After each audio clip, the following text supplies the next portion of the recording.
साथीहरू welcome to our channel and another video. आज हामी लोमान्थाङमा मर्निङ वाक गर्दैछौँ। हजुरहरूले भिडियो हेर्नु है।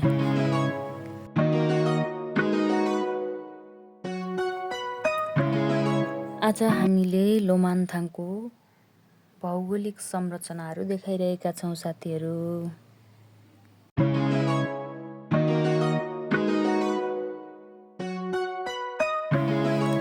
लोमान्थाङले छुट्टै इतिहास बोकेको छ। यहाँ लोमान्थाङ बजारमा मुस्ताङी राजाहरूको दरबार यथावत रहेको छ। यहाँका संरचनाहरू माटो र ढुङ्गाले बनेका ससाना संरचनाहरू देखिन्छन्। सायद चिसोले गर्दा होला यहाँका घरहरू, यहाँको संरचनाहरू ससाना देखिरहेका छन् साथीहरू। हेर्नु त, माटो र ढुङ्गाको सम्मिश्रणबाट यहाँका घरहरू बनाइन्छ। आज हामी बिहानै मर्निङ वाकमा निस्किएका छौँ साथीहरू। यो दृश्य हेर्नु त, सबै माटो र ढुङ्गाले मात्र बनेका ससाना छन्। जाडोले गर्दा यहाँ साना साना घरहरू देखिन्छन्। कोर्लासँग जोडिएको लोमान्थाङ यो विश्वको पर्यटन गन्तव्यको उत्कृष्ट गन्तव्यको रूपमा चिनिन्छ। मुस्ताङका राजाहरूले यस लोमान्थाङलाई राजाहरूको राजधानी बनाएका थिए, शासनको केन्द्रबिन्दु बनाएका थिए। मैले अघिल्लो भिडियोमा देखाइसकेको छु, यहाँ धेरै खेतीयोग्य जमिनहरू रहेको छ। मैले लोमान्थाङ उपत्यका पनि देखाइसकेको थिएँ। यहाँ लोमान्थाङ उपत्यका रहेको छ, भ्याली रहेको छ। साथीहरू हेर्दै जानु ल।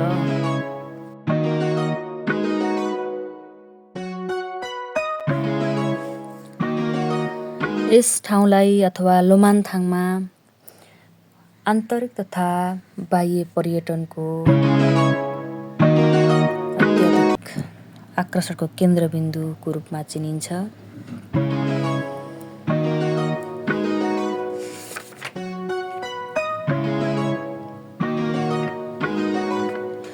विदेशी पर्यटनको लागि भने सन् 1992 देखि भ्रमणको लागि खुला गरिएको हो। यहाँको छुट्टै पहिचान छ।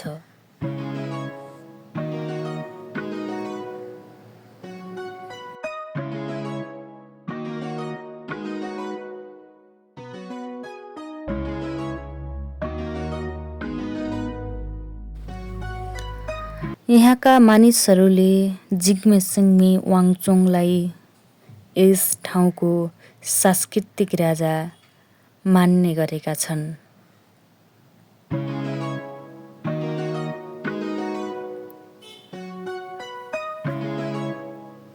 यहाँको प्रथा भनेको मुखिया प्रथा रहेको छ। यहाँ प्रत्येक गाउँहरूमा मुखियाका कार्यालयहरू स्थापना गरिएका छन्। त्यसैले न्याय निसाबको लागि गुनासो सुनुवाई भनेको मुखिया हुने गर्दछ। प्रायजसो यहाँका मानिसहरू न्याय माग्न अदालत जाने गर्दैनन्। मुखियाकोमा गएर न्याय माग्ने गर्छन्, आफ्ना गुनासाहरू सुनाउने गर्छन्। यस ठाउँमा अझै पनि मुखिया प्रथा रहेको छ।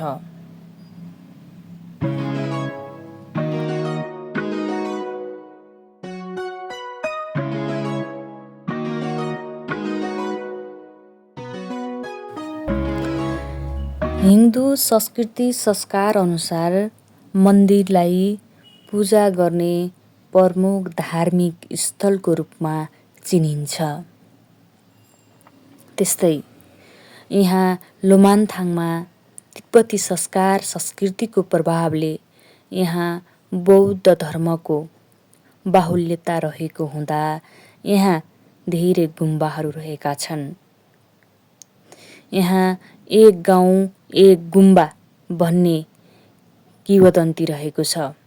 प्रत्येक ठाउँमा यहाँ बौद्ध धर्मको चिनारी, बौद्ध धर्मको संस्कार संस्कृति झल्कने गुम्बाहरू स्थापना गरिएको छ।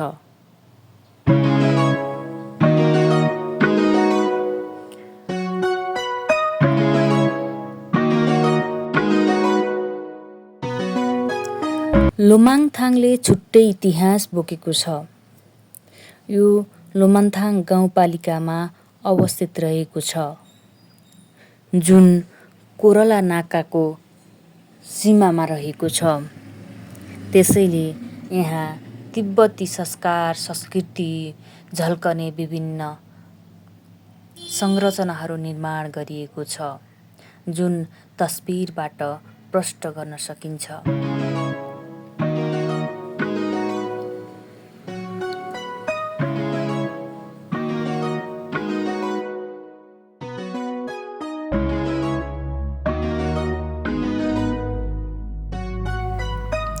यो मनै लोभाउने दृश्यहरू हेर्न, घुम्न, सुन्दरतामा मग्न हुन कसलाई मन लाग्दैन र अझ मुस्ताङको यात्रा, अझ मुस्ताङभित्रको पनि मुस्ताङ लोमान्थाङ उपत्यकाको भ्रमण गर्न कसलाई मन लाग्दैन।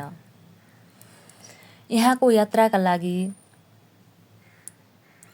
समय पनि पर्याप्त चाहिन्छ, खर्च पनि पर्याप्त चाहिन्छ।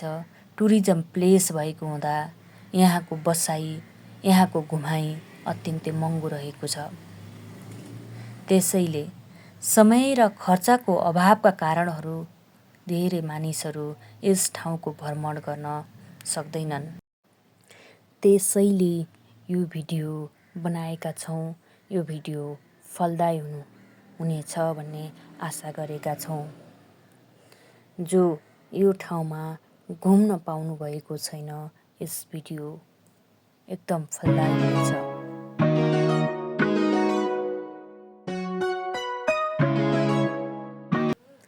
तस्बिरमा देख्न सकिन्छ यी होटलहरू,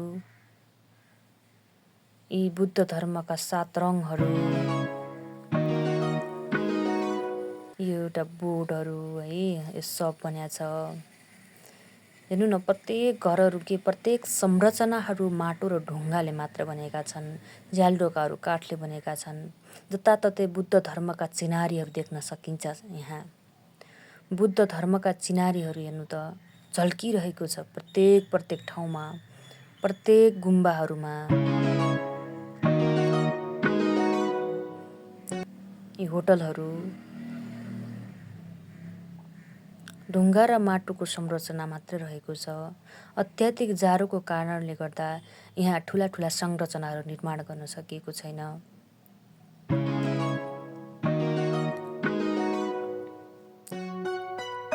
पर्यटन एरिया, पर्यटन प्लेस भएर होला यहाँ होटलहरू सुविधा सम्पन्न रहेका छन्। विद्युत, खानेपानी, खाना, इन्टरनेट हरेक कुरामा सुविधा सम्पन्न रहेका छन्। यहाँको यात्रा, यहाँको भ्रमण अत्यन्तै फलदायी रह्यो। आज हामी यो दृश्य देखाइरहेका छौँ, जुन लोमान्थाङको भौगोलिक संरचनाहरू, Everest guest house and restaurant भन्यो, यसरी हामी निहालिरहेका छौँ। यहाँको भूगोल छुट्टै प्रकृतिको छ। यहाँको भूगोल पृथक रहेको छ।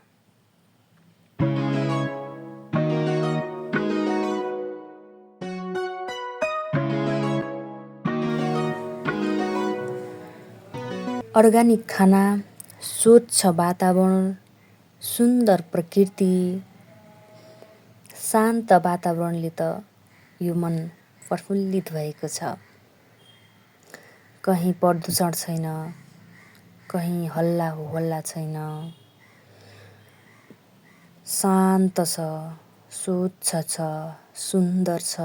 आहा, मुस्ताङको भ्रमण साँच्ची नै मुस्ताङ रहेछ। यो यात्रा, यो भ्रमण अत्यन्तै आनन्दित र फलदायी रह्यो। हजुर पनि यो ठाउँमा सम्भव भएसम्म आउनु ल।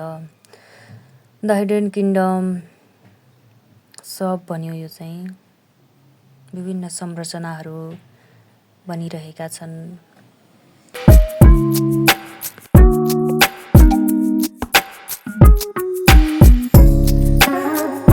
मुस्ताङको यात्रामा निस्कँदै गर्दा धेरै पर्यटनहरूको गन्तव्य स्थल लोअर मुस्ताङ मात्र हुने गर्दछ। मार्फा, जोमसोम, कागबेनी, मुक्तिनाथ लोअर मुस्ताङका केन्द्रबिन्दु हुन्।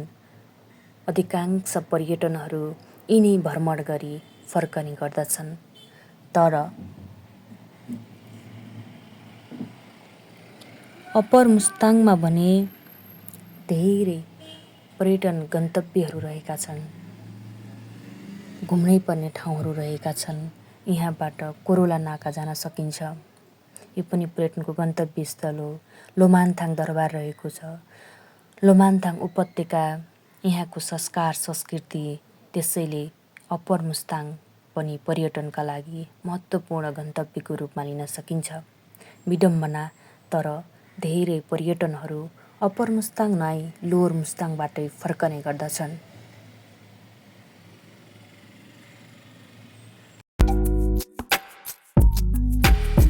यस्तै छ साथीहरू, यहाँको भौगोलिक संरचना यही हो। जता पनि बुद्धको मात्रै चिनारी देख्न सकिन्छ, बौद्ध धर्मको मात्रै पहिचान र प्रचार देख्न सकिन्छ। यहाँको भौगोलिक बनावट देखाइसक्यो साथीहरू, हेर्नुभयो, हेर्दै जानु अन्तिमसम्म यो भिडियोलाई हेर्नु साथीहरू। यहाँ गोरेटो बाटो रहेको छ, साना गल्लीहरू देख्न सकिन्छ, यो यहाँको पहिचान हो।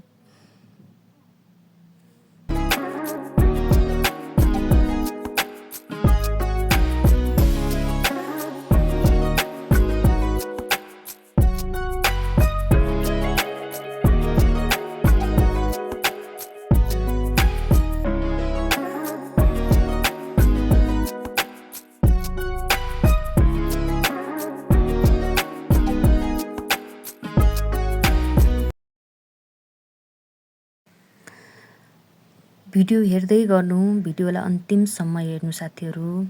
कस्तो लाग्छ लाइक कमेन्ट गर्नुहोला, भिडियोलाई माया गर्नुहोला।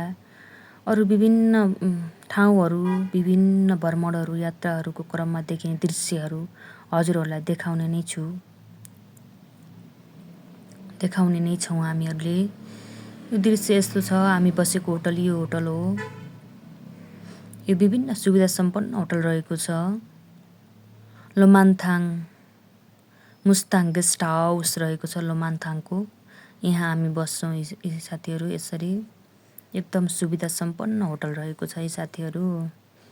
यो होटल विभिन्न सुविधा सम्पन्न रहेको छ, हजुरहरू पनि आउँदाखेरि बस्न सक्नुहुनेछ।